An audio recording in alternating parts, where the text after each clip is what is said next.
It's time to get real. It's time to get raw. It's time to look ourselves in the mirror and come to the resolve that this version of ourself is not going to carry us in the stretch. I've been this version of myself long enough that if I don't change, if I don't do something about this, then I'm going to find myself bankrupt. Having that faith, that vulnerability to just see things that are hard to see. Got to get comfortable being uncomfortable. So can you handle the truth?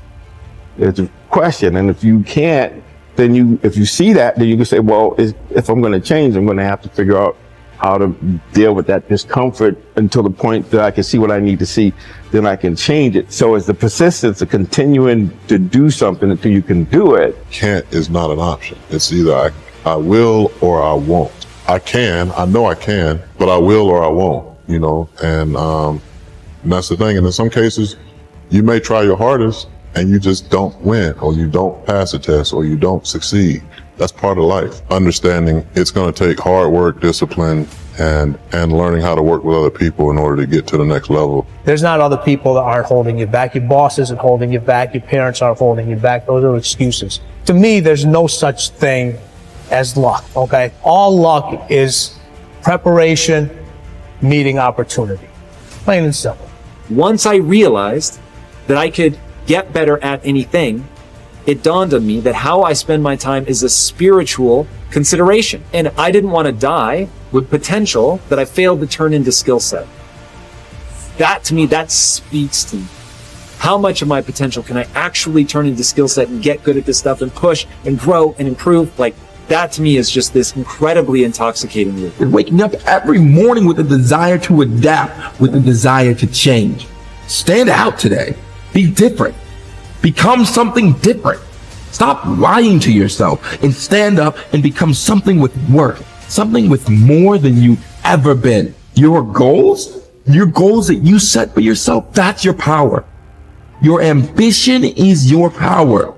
It's about how hard you can get hit and keep moving forward. How much you can take and keep moving forward. You have to electrify and get all the things that are necessary within you to start doing the things that you need to do. So when the time comes, you can kick down that door and move towards the possibilities of being the best of who you really are. Learning how to concentrate, learning how to focus in, deciding that you're going to focus to develop your skills. You'll be surprised of the ideas that will come to you, of the people that you'll be able to attract, of the opportunities that you'll be able to see. You'll begin to see things that have been standing there looking you in the face saying, I can't believe this has been here all this time. There are so many people in the world and you may be watching this right now, and you have these incredible ideas, and what you think is missing is motivation.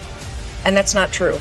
Because the way that our minds are wired, and the fact about human beings, is that we are not designed to do things that are uncomfortable or scary or difficult. Our brains are designed to protect us from those things, because our brains are trying to keep us alive. And in order to change, in order to build a business, in order to be the best parent, the best spouse, to do all those things that you know you want to do with your life, with your work, with your dreams, you're going to have to do things that are difficult, uncertain, or scary, which sets up this problem for all of us. You're never going to feel like it.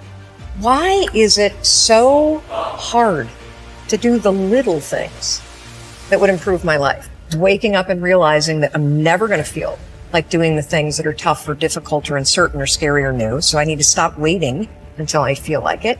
And number two, I am one decision away from a totally different marriage, a totally different life, a totally different job, a totally different income. Whatever you don't use, you lose. Lack of use causes loss. On this planet. Maybe not the next one, but on this one. If you tie your arm to your body, leave it there long enough, you'll never use it again. It's over. For the arm. Now, it may not be over, but it's over for the arm. The only way to keep the use of this arm is what? Keep using it. If you quit, you lose. Automatically. They don't bring it up for a vote. You lose automatically when you quit. Now, the same thing that goes for your arm goes for your brain, mentality. The same thing goes for all the human virtues. Ambition, unused, decline. Strong feelings, unused, diminish. It doesn't grow, it diminishes. Faith, unused, decreases. It's a law. Vitality, unused, diminishes. Energy, unused, decreases. The guy says, well, I'm going to save up my energy. You can't do that. That's like trying to save today, put it on the end of the year. See, you can't do that. They'll come take you away. If you don't use today, what? It's lost. The guy says, well, I'll work twice as hard tomorrow to make up for it. See, that's foolish. You could have done that anyway. Today unused is lost. A talent unused is lost. An ability unused is lost. So here's one of the key expressions of the evening.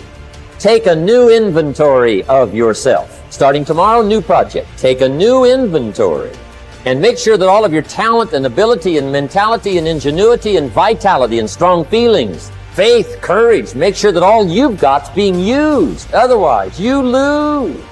Resolve to focus on the solution and what can be done now, rather than on what happened and who's to blame.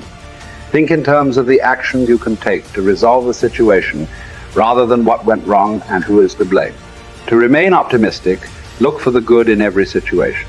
When you look for something good, you will always find something good. Furthermore, while you're looking for something good, because your conscious mind can hold only one thought at a time, you will automatically become positive, optimistic, and back in full control. Seek the valuable lesson in every problem or difficulty. Every setback you face contains one or more lessons that have been sent to you to help you be more successful in the future. The difference between successes and failures is simple. Failures feel sorry for themselves when things go wrong, whereas successful people look for the valuable lesson they can learn that will help them in the future. Normal Vincent Peale used to say, when God wants to send you a gift, he wraps it up in a problem. The bigger the gift that God wants to send you, the bigger the problem he wraps it up in. Instead of concentrating on the problem, look for the gift. Wonderfully enough, you will always find it. What's more, sometimes the gift or valuable lesson can be of far greater value than the cost of the problem itself. Sometimes one lesson that you learn in dealing with a problem can be the key to your long-term success. As Napoleon Hill wrote, within every problem or obstacle lays the seed of an equal or greater opportunity or benefit. Your job is to find it. Continually think of yourself as a strong, powerful, resolute person in the face of adversity. In World War, a British general was described by his superiors. There he stands like an iron peg driven into the frozen ground, immovable. Let this be an accurate description of you whenever you face difficulties or problems of any kind. Resolve to stand like an iron peg driven into the frozen ground. When you resolve in advance that you will never give up, your success is virtually guaranteed. In the final analysis, nothing can really stop you but yourself. In life, it doesn't matter how many times you get knocked down. All that matters is how many times you get back up. If you continue to get back up and press onward, you must eventually reach your goal. Each time you exert yourself, discipline to persist in the face of adversity, you also increase your self-esteem and self-confidence.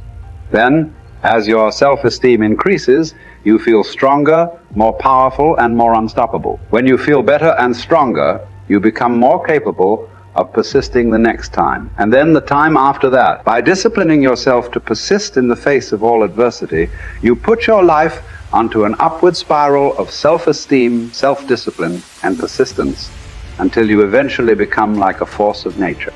I think the best way to prove your value is to work, is to learn, is to absorb, to be a sponge. You always want to outwork your potential. You know, as hard as you believe you can work harder than that. And that's what I tried to do when I first came in the league. But, you know, basketball is such a direct competition sport that me coming in at 17, I hated when, like, my teammates would say, you know, I get hit with an elbow, right? Shaq would hit me with an elbow in practice. I always had that extra chip on my shoulder. So, like, every day in practice for me was really trying to annihilate everybody that I was playing against. I wanted to prove you don't need to babysit me. And so it's always that competitive nature, the work ethic, and curiosity. My philosophy was a very simple one.